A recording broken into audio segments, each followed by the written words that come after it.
이런 표적이. 자, 드디어 이제 마가복음 이제 오늘이 결론 마지막입니다. 그래서 57번 여러분들과 말씀을 나누면서 대장정의 1장서부터 16장까지에 있는 마가복음을 오늘 여러분들과 함께 마칠까 합니다. 그래서 오늘 이제 마가복음 그 16장 14절부터 20절까지는 뭐 끝부분에 있으니까 당연히 뭐겠어요? 결론 부분에 해당이 되어집니다. 그러면 마가는 이 결론을 어떻게 마무리하고 있는가를 우리가 좀 말씀을 보면서 살펴보기를 원하는데, 오늘 복음은 이렇게 시작을 하고 있습니다. 오늘 말씀 보니까 14절 말씀 같이 한번 읽어보겠습니다. 시작. 그 후에 11 제자가 음식을 먹을 때에 예수께서 그들에게 나타나사. 자, 이 말씀이 무슨 말씀이냐면, 이제 예수님의 제자가 12이었잖아요. 근데 하나 가룟유다가 배반했으니까 몇 명 남았어요? 11명 남았잖아요. 근데 11명이 지금 살짝 숨어서 밥을 먹고 있었을 때 그 11명이 있는 제자들에게 누가 나타나신 거냐면 부활하신 예수님께서 제자들에게 나타나신 거예요. 이해되시면 아멘 하시기 바랍니다. 그 부활하신 예수님이 음식을 먹는 제자들에게 나타나서 그들에게 뭐라고 말씀하시냐면, 너희들 잘 있었니? 이렇게 말하는 것이 아니라 그들이 믿음이 없는 것과, 누가 믿음이 없어요?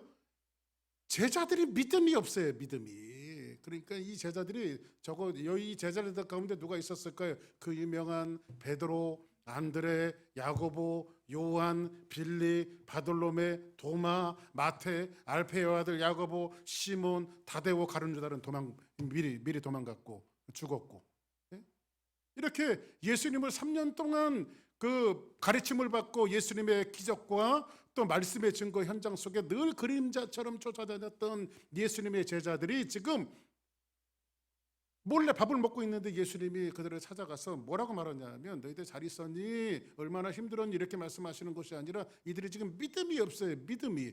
지금 무슨 믿음이 없었죠? 이미 여인들을 통해서 예수님께서 부활하셨다라고 하는 소식이 전해졌음에도 불구하고 이 제자들이 예수님의 부활을 믿지 않고 있어요. 그래서 이 제자들이 믿음이 없음과 완악한 것을 꾸짖으시니, 이는 자기가 살아난 것을 본 자들의 말을 뭐함이로라? 믿지 아니함이로라. 자, 그러면 이제 여러분들이 14절을 읽었는데 요 다음에 제자들이 지금 예수님을 믿었어요? 안 믿었어요? 안 믿었어요. 예수님의 부활을 믿어요? 안 믿어요? 믿지 않았어요. 그리고 이 사람들이 마음이 굉장히 완악해져 있어요.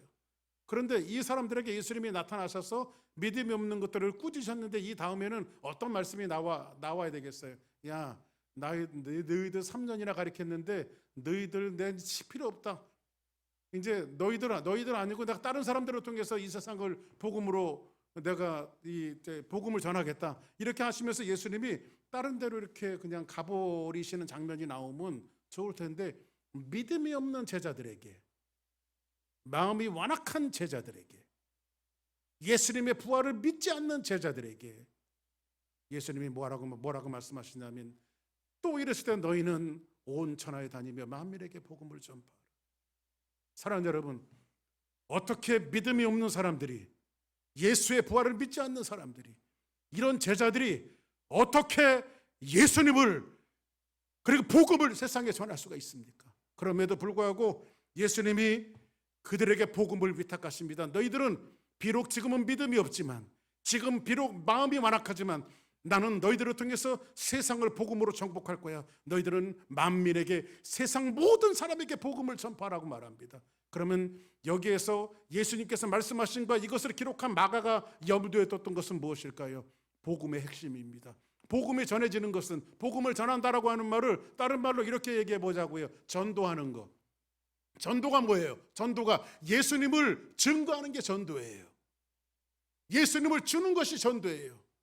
그런데 전도할 때에 예수님이 너희들에게, 만민에게 복음을 전파하라. 누구에게? 믿음이 없는 제자들에게, 마음이 완악한 제자들에게 너희들이 만민에게 복음을 전파하라고 하는 것은 이런 예수님의 마음이 담겨져 있는 것 같아요. 야, 얘들아, 세상에 복음이 증거되어지는 것이 너희들의 믿음의 근거가 있지 않고, 너희들의 실력의 근거가 있지 않고, 너희들이 얼마나 오래 믿었느냐가 근거가 있는 것이 아니라, 복음은 그리스도가 전하는 거예요. 예수님이 전하는 거예요. 할렐루야.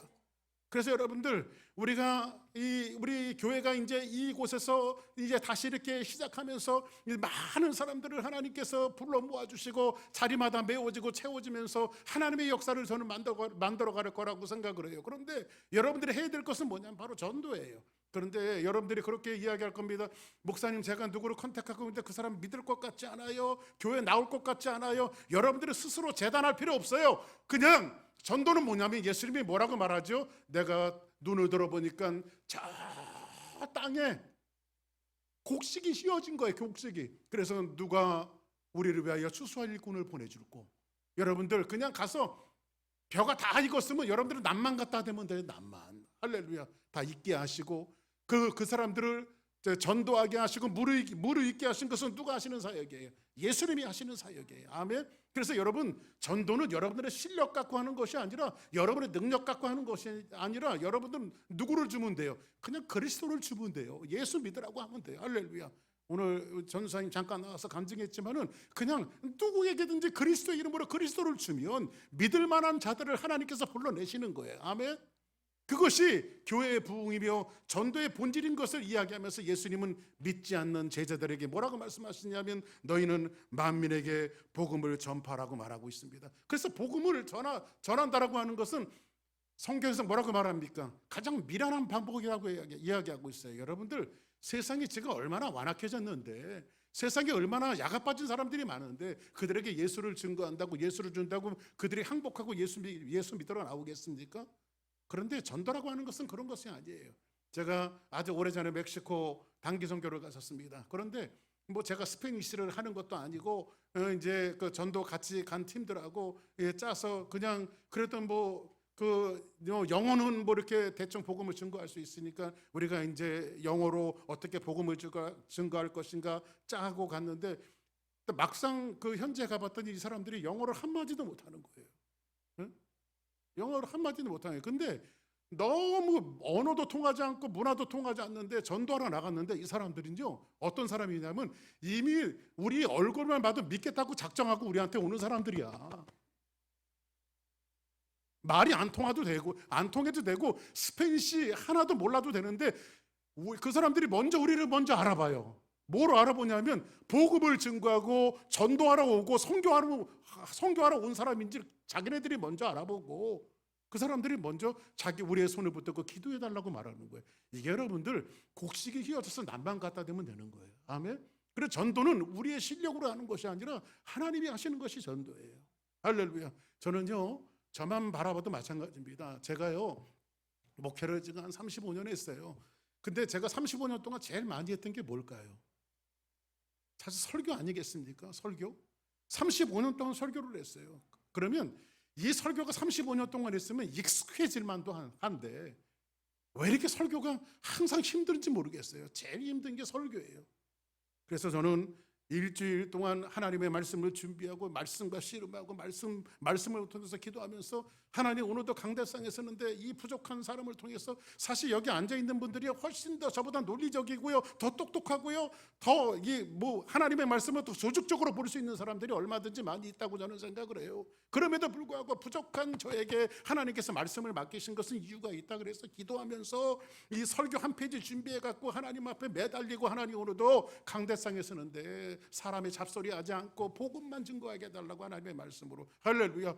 근데 이 말씀을 듣고 사람들이 변화되어지고 한 사람 한 사람씩 변화되어지는 것을 보면 이게 목회의 보람이에요. 할렐루야. 그래서 여러분들, 예수님께서 믿음이 없는 사람들과 완악한 그 제자들에게 왜 복음을 맡기셨을까요? 얘들아, 복음은 네 능력으로 하는 것이 아니라, 네 실력으로 하는 것이 아니라, 네 힘으로 하는 것이 아니라 그냥 너희들은 나가서 만민에게 나를 증거해라. 할렐루야. 이것이 바로 전도예요. 그래서 여러분들이 어디 가서 전도할 때 미리 재단하지 마세요. 전인은 안 나올 것 같아, 새 심줄 같아, 교회 안 나올 것 같아, 그렇게 하지 말고 믿고 안 믿고는 그 사람들의 책임이고, 여러분들은 누구를 주는 거예요? 그리스도를 주는 거예요. 예수님을 주는 거예요. 우리 교회 한번 나와봐, 밥맛이 끝내줘. 할렐루야. 그렇게 전도를 하든지, 우리 교회 한번 나와봐, 정말 교인들이 사랑이 넘쳐, 그렇게 하든지, 우리 교회 한번 나와봐. 정말로 하나님의 은혜가 있어. 이렇게 전도를 하든지, 여러분들은 그냥 믿든지 안 믿든지 뭐예요? 복음을 던져놓는 거예요. 아멘. 씨를 뿌릴 때에 나지 아니할까 슬퍼하며 심히 애탈지라도 나중 예수께서 칭찬하시니 기쁨으로 단을 거두리로다. 할렐루야. 그래서 여러분 씨를 뿌릴 때 나지 아니할까, 여러분들이 재단하거나 염려할 필요 없어요. 씨를 뿌리면 거기서 생명이 싹에 트고 자라나서 열매를 맺는 것은 누가 하시는 사역이에요? 하나님이 하시는 사역이란 말이에요. 그래서 예수님이 믿지 않는 제자들에게 너희는 복음을 전해라. 그들을 믿게 하는 것은 내가 할 테니까. 할렐루야. 이거를 오늘 말씀을 통해서 예수님이 제자들에게 하시는 내용임을 우리에게 보여주고 있습니다. 그리고 나서 16절에 보니까 뭐라고 말합니까? 그 만민에게 복음을 전파하라. 믿고 침례를 받는 사람은 구원을 얻을 것이요. 한번 따라합시다. 믿고 침례를 받는 자는 구원을 얻을 것이요. 믿지 않는 사람은 정죄를 받으리라. 예수님이 제자들에게 지금 믿음의 얘기를 했어요. 그런데 믿는 사람에게는 구원을 받을 것이지만은 믿지 않는 사람에게 정죄를 받을 거래. 이거를 제가 다른 언어로 한번 바꿀게요. 다른 언어로 바꿀게요. 예수 믿는 사람에게는 하나님은 천국 가게 하시지만 예수 믿지 않는 사람에게는 지옥 가게 하신다는 거예요. 할렐루야. 이거는 여러분들이 지옥이라고 하는 말이 기분이 나빠도 할 수 없어요. 예수 믿는 사람이 가는 곳이 천국이고 예수 안 믿는 사람이 가는 곳이 지옥이란 말이에요. 아멘. 그래서 누구든지 나를 믿고 침례를 받는 사람은 구원을 얻을 것이요, 믿지 않는 자는 뭐 할 것이요? 정죄를 받을 것이다, 지옥에 갈 것이다 라고 말씀하시면서 17절에 뭐라고 이야기하냐면, 믿는 자들에게, 그러면 믿음에 대해서 이야기하는데 예수님이 그러면 믿는 사람은 천국 간대요, 지옥 간대요? 믿는 사람은 천국 간대요, 지옥 간대요? 천국 간다고 그러잖아요, 그죠? 그러면 그 믿는 자들에게는, 천국 갈 사람들에게는 이런 표적이 따르리니 곧 그들이 내 이름으로 뭐를 쫓아내며 귀신을 쫓아내며 새 방언을 말하며 뱀을 집어 올리며 무슨 독을 마실지라도 해를 받지 않는 것은 병든 사람에게 서로를 얹은즉 나으리라 하시니라. 할렐루야. 오늘 우리 교회에서 이런 역사가 있기를 주의 이름으로 축복합니다. 근데 여러분들, 그러면 우리 믿는 사람들은요, 독을 마시면 죽을까요, 안 죽을까요? 예수님이, 이 말씀을 잘 들으셔야 돼요. 우리 예수 믿는 사람은 독을 마시면 죽을까요, 안 죽을까요? 제가 다시 한번 물어보겠습니다.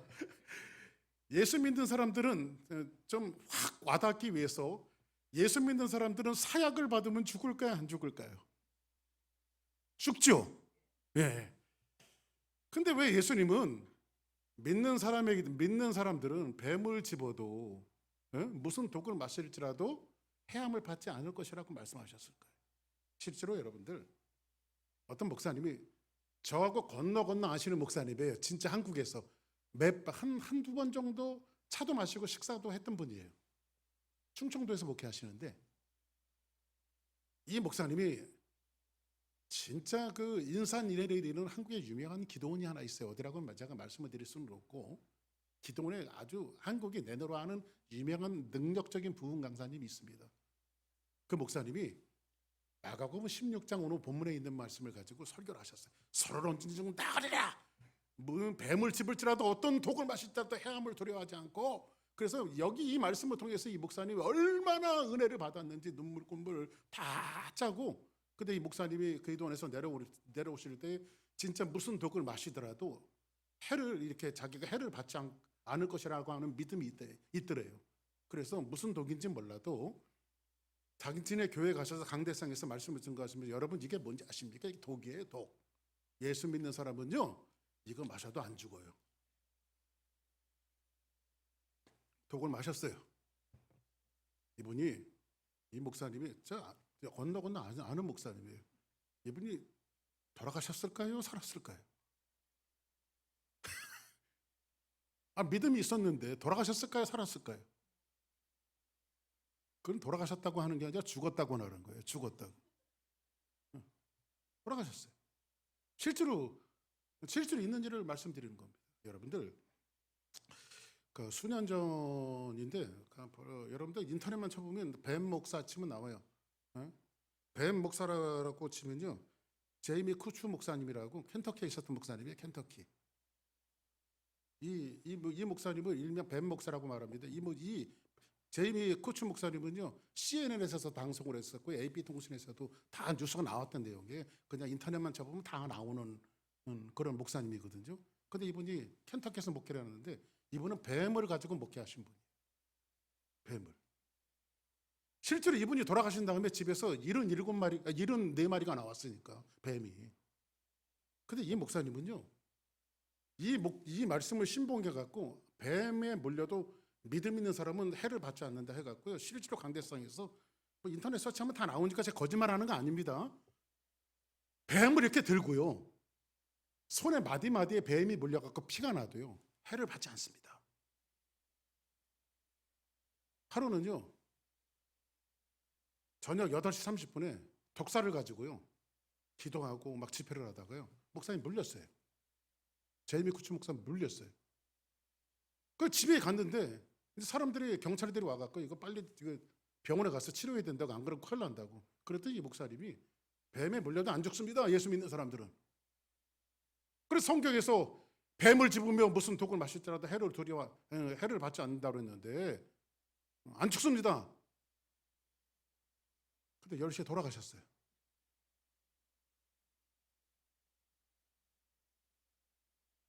뱀 독사 물려갖고요 8시에 반에 물려갖고요 밤 10시에 돌아갔어요.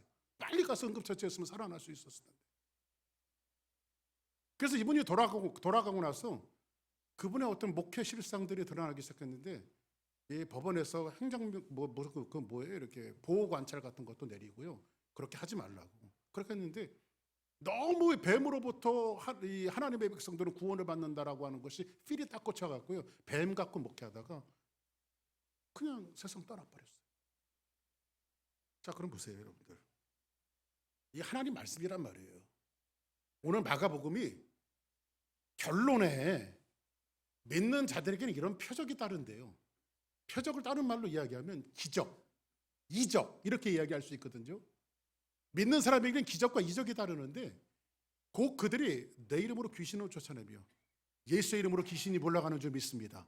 저는 믿어요. 예수의 이름으로 귀신이 몰아가요. 아멘. 그리고 새 방언을 말하며 뱀을 집어 올리며 무슨 독을 마실지라도 해를 받지 않으며 병든 사람에게 손을 얹은 적 나으리라. 이게 지금 제가 읽은 게 어디서 제가 만들어낸 말입니까? 성경 말씀입니까? 성경 말씀이에요. 근데 왜 충청도에서 목회하시는 목사님은 독을 마시고 돌아가셨는지. 제이미 쿠츠 목사도 확실한 자기가 어떤 믿음이 있으니까 그렇게 했을 텐데 왜 죽었을까요? 그게 여러분들 성경을 보면은요, 한번 따라하겠습니다. 성경은 하나님의 말씀이다. 성경은 하나님의 말씀이다.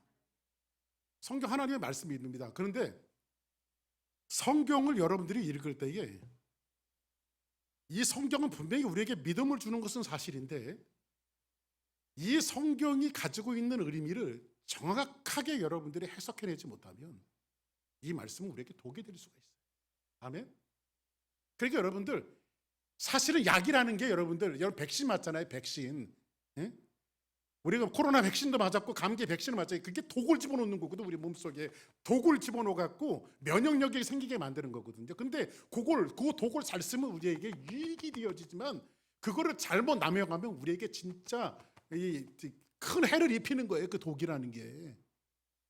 근데 이게 하나님의 말씀인데 하나님의 말씀을 잘못 해석하고 잘못 이해하면 이 하나님의 말씀이 독이 될 수가 있다고요. 이게요. 그래서 여러분들에게 이해를 돕고자 예레미야에 보니까 무슨 말씀이 있냐면요, 예레미야 36장에 보니까 이 말씀이 무슨 말이냐면 왕이 여호디야를 보내요. 두루마리를 가져오게 하는데 이 두루마리는 뭐냐면 옛날에는, 지금은 성경책이지만 옛날에는 두루마리라 성경책이 짐승 가죽에다 썼으니까 두루마리를 갖고 오게 해서 왕 곁에 있는데 그 왕은 겨울 궁전인데 겨울 궁전 앞에 화로가 있는 거예요. 불이 타는 화로가 있는 거예요. 그래 화로가 있었는데 여호디가 서너 쪽을 낭독하는, 뭘 낭독한 건 뭘 낭독할 거예요? 성경을 낭독하는. 이 당시의 성경은 바로 모세오경이거든요. 그죠?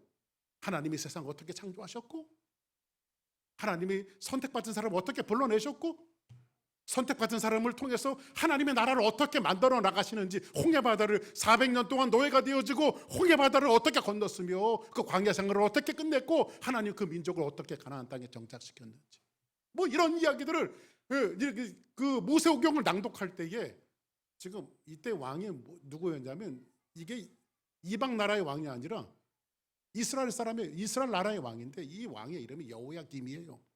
근데 여호야김이 뭐를 하냐면 성경을 낭독하면 그걸 갖고 와봐 하면서 면도칼로요 쫙 가죽이니까 다 찢어갖고요 화로불에다 던져 하나님의 말씀을 불살라 버리는 거예요. 근데 이게 지금 이스라엘의 왕이라는 사람이, 하나님을 믿는 나라의 왕이라고 하는 사람이 지금 그런 짓들을 하고 있는 거예요. 이 모든 말을 듣고도 뭐예요? 두려워하지 않아요. 자기 옷을 찢지 않아요. 그리고 여기에 보니까는 다른 사람들이 불살하지 말도록 독려를 했는데도 불구하고 왕이 들어요, 안 들어요? 그러니까 자기 지금 사람들이요 하나님의 말씀을 불에 태우고도 지가 무슨 짓을 하는지도 몰라. 무슨 말씀인지 아세요? 하나님의 말씀을 난도질을 해갖고 칼질을 해갖고 불에 살려는데도 지가 무슨 잘못을 하고 있는지도 몰라. 그리고 여기 선지자 둘이 있었는데 예레미야와 바룩 선지자가 있었는데 이 사람들은 성경을 치면 이 선지자들은 뭐예요? 성경이 메모라이즈 돼 있는 사람들 아니야 여기에. 근데 이 사람들을 잡아오도록 명령을 내렸어요. 그러니까 이 말은 뭐예요? 하나님의 말씀을 난도질하는 거예요. 제가 이 말씀을 드리자면요, 영국이 낳은 유명한 그 설교가였던 스펄전 목사님 그런 얘기를 했습니다. 하나님의 말씀인 성경은 잘못 해석하는 자들에 의해서 난도질을 당한다. 성경을 잘못 해석하면 난도질을 당하는 거예요. 오늘날 여호야김 같은 이런 잘못된 신학자들도 있고 잘못된 목회자들도 있어요. 이렇게 잘못된 신학자들이 나오고 잘못된 목회자들이 누가 되는 거냐면 이단들이 되는 거예요. 여러분들 구원파가 왜 이단인지 아십니까? 그 사람들 구원 잘 가르쳐요. 근데 우리의 구원은 전인적인 구원입니다. 한 번 구원받고 하나님의 백성이 된 것은 맞지만은 우리는 사도 바울이 이야기한 것처럼 너희들은 두렵고 떨림으로 하나님의 구원을 이루라고 말해요. 그래서 우리의 구원은 받은 것은 맞지만은 주님 나라에 갈 때까지 그 하나님의 구원을 이루어가는 사람들이에요. 이게 전인적인 구원입니다. 그래서 구원이라고 하는 것을 세 가지 인격으로 말하면 하나님의 말씀은 이제 무식하면 못 믿어요. 머리로 들어와야 돼. 일단 하나님의 말씀이. 할렐루야. 하나님이 세상을 이처럼 사랑하사 독생자를 주셨으니 이는 저를 믿는 자마다 멸망치 않고 영생을 얻게 하려면, 하나님을 믿으면 멸망치 않고 영생을 얻는구나. 이게 말씀이 들어와야 돼. 할렐루야.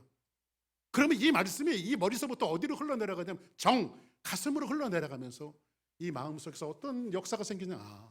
나 같은 죄인도 예수 그리스도께서 나를 살리시려고 저 십자가에 못 박혀 돌아가셨구나. 그래서 웬 말인가 날 위하여 주 돌아가셨나 하면 눈물을 콧물 흘리면서 예수님을 우리가 인격적으로 받아들이게 되어주는 거예요. 그럼 구원이 여기서 끝나나요? 구원 받으면 여기까지만 얘기해요. 여기까지만. 마지막은 뭐예요? 내가 구원 받으신 주님을 위해서 평생토록 주의 영광을 위해서 살아가겠습니다라고 하는 결단과 삶이 우리 평생토록 이루어지는 거예요. 할렐루야. 쓰러져도 또 일어나서 하나님의 의를 위해서 살아가기를 원하고, 지난 한 주간 동안 여러분들이 죄지고 또 넘어졌어도 다시 7.8기의 신앙으로 일어나서 내가 주님을 붙들겠다라고 하는 이 고백들이 날마다 되어져 가는 것을 뭐라고 말하냐면 전문용어로 성화라고 하는 거예요. 주님 닮아가는 모습이라고 하는 거예요. 할렐루야. 이 잘못된 신학자들에 의해서 하나님의 말씀에 난도질 당하는 거예요. 내기에 보면 이런 말씀이 있습니다. 아론의 아들, 두 아들이 있었는데 이 아들들이 여호와께서 명령하지 아니하신 다른 불을 가져다가 여호와 앞에 분향하였더니, 여러분들 불은 똑같은 불인데 하나님의 불이 있고 세상 불이 있어요. 이해되세요? 무슨 말? 그래서 제가 아침에 잠깐 생각나서 그런 말씀 드렸는데, 대한민국의 여러분들 1988년도에 올림픽이 있었잖아요. 근데 올림픽 하면 제일 중요하게 여기는 거예요. 성화봉송자들 해갖고 유명한 사람들이 성화를 하잖아요. 근데 그 성화가 어디서부터 오는지 아십니까? 그리스 아테네에서 와요. 그리스 아테네. 그 불을 살려갖고 아니 한국에서 하면 한국에서 아무 데서나 불 붙이면 되지 뭘 굳이 그걸 아테네에서부터 갖고 와 그걸 불을. 그렇죠? 그런데 올림픽의 정신과 올림픽의 전통이 다른 불은 안 되는 거야. 아테네에서 붙인 불을 갖다가 맨 마지막에 그 88 올림픽 주경기장에 이 성화를 그 불로 붙였을 때 세계 축제가 이루어진다라고 사람들이 그런 전통이 있기 때문에 다른 불은 안 되는 거예요. 불이 없어서 뭐 그 멀리서부터 그 불을 왜 가지고 와야 합니까? 그런데도 올림픽의 성화는 아테네에서부터 갖고 오는 거예요. 근데 오늘 성경에도 보니까 똑같은 불이지만은 하나님의 분향단에 하나님의 불을 가지고 제사장들이 하나님의 불을 가지고 분향을 해야 되는데 하나님의 불이 아닌 모세의 두 아들이 그 아론의 두 아들들이 똑같은 제사장들이죠. 예배를 드리는데 하나님의 불이 아닌 다른 불을 가지고 하나님 앞에 분향하다가 그 불이 그들을 삼켜서 그들이 죽었어요. 저는 왜 이 말씀을 드리냐면 불은 잘못된 불은 뭡니까? 잘못된 불은. 그러니까 여러분들 잘못된 불은 성경을 잘못 해석하고 그러니까 하나님의 불이 있어요. 하나님의 불이. 하나님으로부터 불이 아닌 다른 불을 가지고 나오는데 비슷한 불은 뭐죠? 불은 똑같은데 비슷한 불은 뭐예요? 흉내만 나는 거예요. 흉내만. 그런 불은 주로 어떻게 하나님의 말씀을 왜곡할 때 시작이 되어지는 거예요. 왜곡할 때. 여러분들 휴스턴에도 이단들 많아요. 여기도 이단들 많아요. 아니 수입할 때 그냥 이단들은 안 왔으면 좋겠는데 징글징글밖에 쫓아오는지 모르겠어. 여기 구원파 있습니다. 세 가지가 다 들어와 있어. 구원파 세 가지입니다. 유병원 권신 그 구원파가 있는데 그 구원파는 한가에 가면 저거 유람선 있죠? 유람선. 뭐 스쿠알렛 그 유병원 구원파가 하나 있고요. 그다음 기쁜 소식 성교회 박옥수 구원파가 하나 있고요. 그다음에 이요한이라고 이요한 구원파가 세 가지가 있어요. 근데 요 세 가지가 다 들어와 있어요. 휴스턴에. 아주 한번 따라합시다. 징글징글 맞다. 시작. 이단들 아주 징글징글 맞아요 그냥. 그러니까 교회라고 다 똑같은 교회가 아니에요. 거기는 지금 무슨 불이에요? 하나님의 불이에요? 다른 불이에요? 성경을 왜곡하는 거예요. 그래 다른 불인 거예요. 그렇죠? 다른 불로 분향하다가 어떻게 됐어요? 아론의 두 아들이 죽었어요. 거기 멸망으로 가는 길이에요. 할렐루야. 그래서 우리는 바른 복음을 들어야 돼요. 바른 말씀을 들어야 하고. 할렐루야. 성경에 나오는 있는 액면 그대로의 말씀을 들어야 돼요. 세상에서도 여러분들 가짜 부흥들이 얼마나 많은지 몰라요. 여러분들 교회 부흥하면 어떤 생각이 드십니까? 여러분들 휴스턴에서 미국에서 가장 큰 교회가 휴스턴에 있다는 거 아십니까? 어디입니까? 레이고드 처치. 뭐 5만 명, 6만 명 이렇게 모인대요. 얼마 전에 뭐 총기 사고도 일어났었잖아요. 거기서 5만 명, 6만 명 모이는데. 한번 따라하겠습니다. 와. 한번 따라하세요. 와. 우리 교회도 그렇게 됐으면 좋겠다. 여기 한국 사람들 다 모여도 5만 명, 600만 안 돼요. 근데 여러분들 부흥 그러면 사람들이 많이 모이는 거, 맨파워가 생기고 재정의 파워가 생기고 교회가 힘이 생기는 거, 이런 거 부흥이라고 하는데 성경에 어디에 그게 부흥이라고 적혀져 있습니까? 물론 교회가 주의 일을 하기 위해서 사람들이 모여야 하고 재정도 넉넉해야 하고 그런 것은 분명하지만 성경 어디에도 수백 명, 수천 명, 수만 명 모이는 것이 부흥이라고 얘기한 적이 성경에 없어요. 내가 복음엔 나와. 내가 복음엔. 내가 복음, 네가 복음에는 나오지만은 진짜 복음에는 그게 나와 있지 않아요. 진짜 부흥이 뭔지 아십니까? 다른 불이 아닌 하나님의 불을 가진 사람들이, 그 사람들이 한 사람 한 자리를 채우는 그 교회가 진짜 부흥하는 교회예요. 할렐루야. 그래서 우리 주사랑 교회는 앞으로 짜가가 아니라 가짜가 아니라 진짜 본질적으로 하나님의 말씀을 가진 사람들이 한 자리 채워서 정말로 하나님을 사랑하는 그 사람들이 모여서 하나님의 일을 해나가기를 저는 원해요. 아멘. 주의 일이라는 게 뭡니까 여러분들? 주의 일이라는 게 우리 교회가 여러분들 정말 하나님의 일을 해야 돼요. 하나님의 일을. 세상 일이 아니라 하나님의 일을 해야 돼요. 제일 교회를 세우신 첫 번째 목적이 뭘까요? 본질적인 목적이 뭘까요? 오늘 여기 기적과 표적에 대해서 나오잖아요. 여러분들 진짜 기적이 뭡니까? 죽은 사람이 살아나는 거요? 앉은 병이 일어나는 거요? 기머거리의 귀가 열려지는 거요? 죽을 벽에 들었던 사람이 살아나는 거, 물론 그것도 기적이라고 말합니다. 기적 맞아요. 그리고 그런 기적이 목사님 교회 안에 있습니까? 있습니다. 하나님 하십니다. 근데 저는 진짜 기적은, 정말 오리지널 기적은, 성경이 말하는 기적은 이거라고 생각합니다. 지옥 가는 영혼이, 멸망으로 치닫는 영혼이 예수 그리스도를 마음에 영접하고 구원을 받는 거, 이게 진짜 기적이에요. 할렐루야.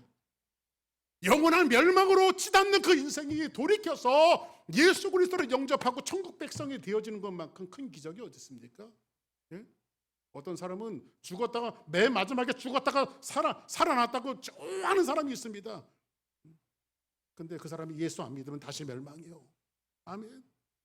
그러나 내가 오늘 죽어도 내 생명이 끊어져도 내 영혼이 천국에 갈 수 있다면 이건 기적이에요. 할렐루야. 이게 기적이에요. 오늘 성경이 그것을 이야기해주고 있는 거예요. 오늘. 그러면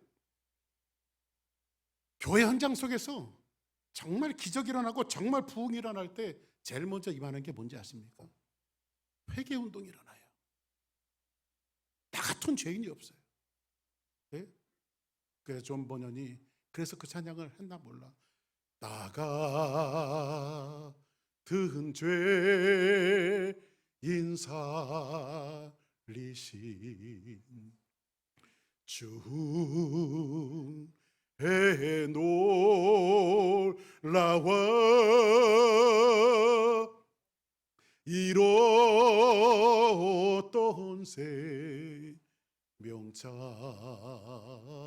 찾고 광명으로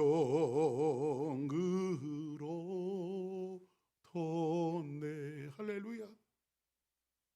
교회의 부흥운동이, 여러분들 죄인이 죄인을 정죄할 수 있습니까? 우리는 전부 다 교회 나와서 죄인이에요.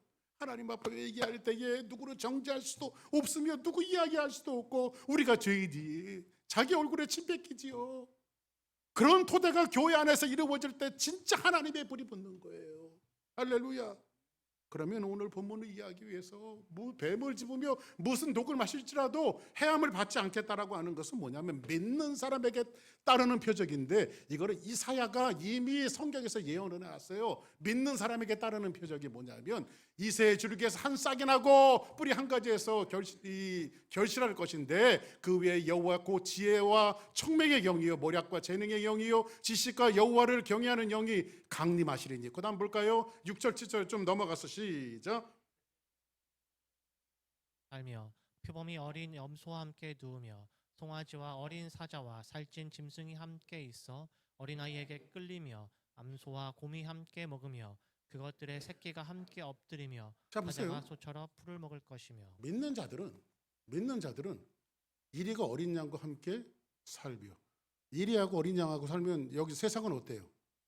이리하고 어린 양하고 살면 이리가 잡아먹지 양을, 그렇죠?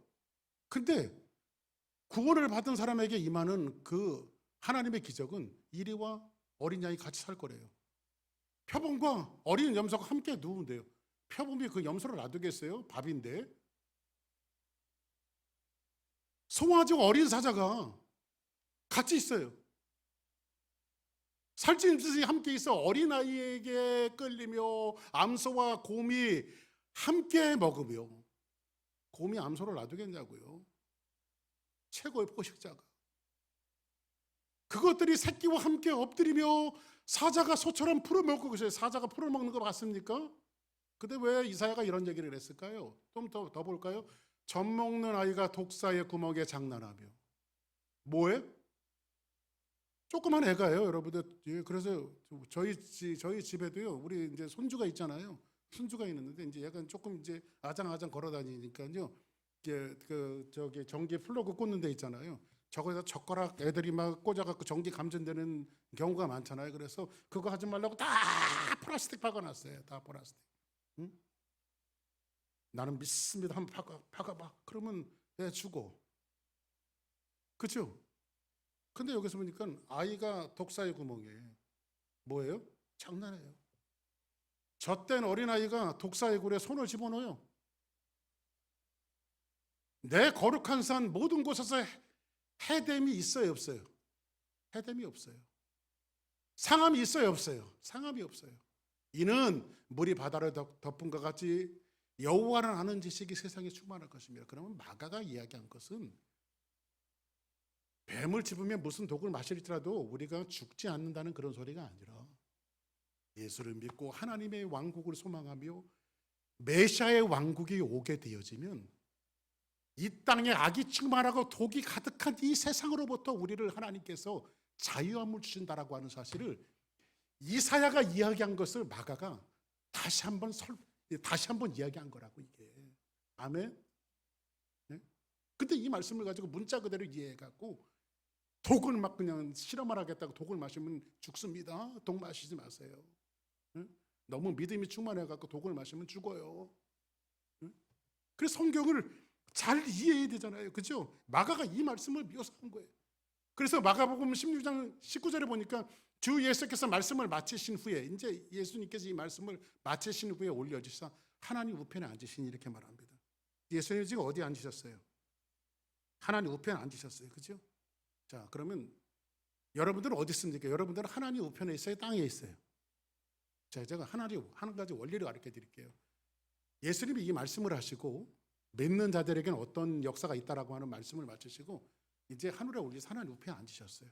근데 이거는 샘플을 보여주신 건데 성경에 보니까는 에베소서에 보니까는 예수님과 우리를 한 지체로 이야기하고 있어요. 그래서 예수님은 교회의 뭐예요? 머리 되신다고 말해요. 그렇죠? 한번 따라하겠습니다. 예수님은 교회의 머리다. 그래서 우리는 그의 지체잖아요. 그럼 여러분들 몸 따로 머리 따로 놀 수 있습니까? 예수님이 머리면 우리는 그의 지체잖아요.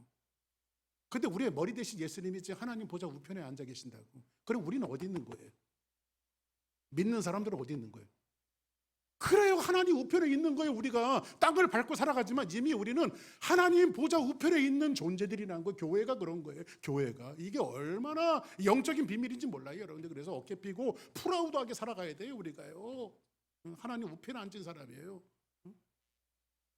그 사람들한테 만날 때 뭐라고 얘기해? 너 하나님 알아? 그 옆에 내가 있어. 이렇게 말해야 돼요. 할렐루야. 그리고 20절에 보니까 제자들이 나가서 두루 전파할세 주께서 함께 역사하사 그 따르는 표적으로 말씀을 확실히 증거하시니라. 이렇게 말하고 있어요. 오늘 음란한 세대는 교회와 다른 사람들에게 그러니까 하다가 안 되니까 별짓을 다 하는 거예요. 네? 그래서 이단들이 생기는 게 목사들이 이단된 사람들 얼마나 많은지 몰라요. 목회가 하다가 안 되니까 별짓 다 하는 거야. 그냥 막 그 두 손가락을 눈으로 찔러대고, 응? 왜 눈 왜 찔러요? 하다가 안 되니까 별짓 다 하는 거예요. 뭔가 기적적인 일이 일어나면 한번 생각해 보자고요. 여기서 병원도 다 포기한 사람들이 우리 교회 와서 한 10명만 안수받고 다 살아났다고 한번 생각해 보세요. 우리 교회요, 부지부터 옮겨야 돼. 부지부터 더 크게 져갖고 여기는 한국 사람만 오는 데가 아니라 아주 인터내셔널 처치가 되어질 거야. 근데 그건 하나님의 부분이 아니거든. 안 되니까 별짓 다 하는 거야. 그래서 마태는 뭐라고 이야기하냐면요, 그때 서기관과 바리새인들 중 서기관과 바리새인들은 정말 예수님에게 얼마나 그 책망을 받던 존재들이에요. 근데 그 사람들이 말하되 예수님에게 말합니다. 선생님이요, 우리에게 표적 보여주시기를 원하나이다. 뭘 보여야 돼요? 표적을 보여주기를 원해요. 이게 세상이 원하는 거예요, 우리에게. 근데 예수께서 대답하여 이르시되 악하고 음란한 세대가, 어떤 세대가요? 악하고 음란한 세대가 표적을 구하나 선지자 요나의 표적밖에는 너에게 보일 표적이 없느니라. 할렐루야. 선지자 요나의 표적은 뭐예요? 세상 사람들은 예수님 죽은 사람 살려내봐요. 주사랑교회 수천 명, 수만 명 만들어봐요. 안진병에 일어나게 해봐요.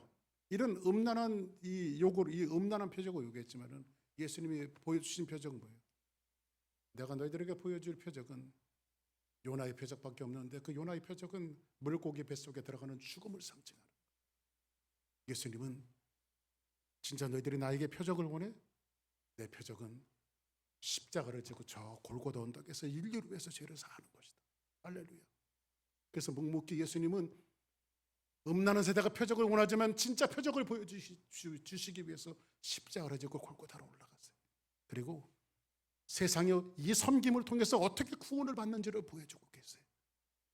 마가가 이 말씀을 결론을 마치면서 우리에게 전해주는 말씀이 뭔지 아십니까? 음란한 세대처럼 주사랑교회가 다른 복음을 가지고 이상한 표적을 원하는 것이 아니라 여기 앉아있는 그 한 사람 한 사람들이 예수님이 요나의 표적처럼 십자가를 지시고 골고다의 언덕에 올라가셔서 섬김으로 인류를 구원하셨던 것처럼 여러분들에게 메워주신 그 십자가 하나하나를 지고 여러분들이 예수님의 뒤를 쫓아서 골고다로 올라가듯이 여러분들이 섬김이 이루어질 때 그거를 교회는 부흥이라고 말합니다. 할렐루야. 그런 부흥이, 그런 역사가, 그런 은혜가 우리 주사랑교회에 넘치며 마가복음을 마치면서 이것을 표적으로 삼고 기적으로 삼고 묵묵히 섬김으로써 송아지처럼 섬김으로써 자기의 몸을 대성물로 내어주신 주님을 붙들고 한 사람 한 사람이 이 예배가 마치고 난 다음부터는 섬김의 자리로 돌아가서 정말로 하나님의 역사를 이루는 그런 표적을 이루는 아름다운 축복이 있기를 예수의 이름으로 간절히 축원합니다. 다 같이 자리에서 일어나시겠습니다.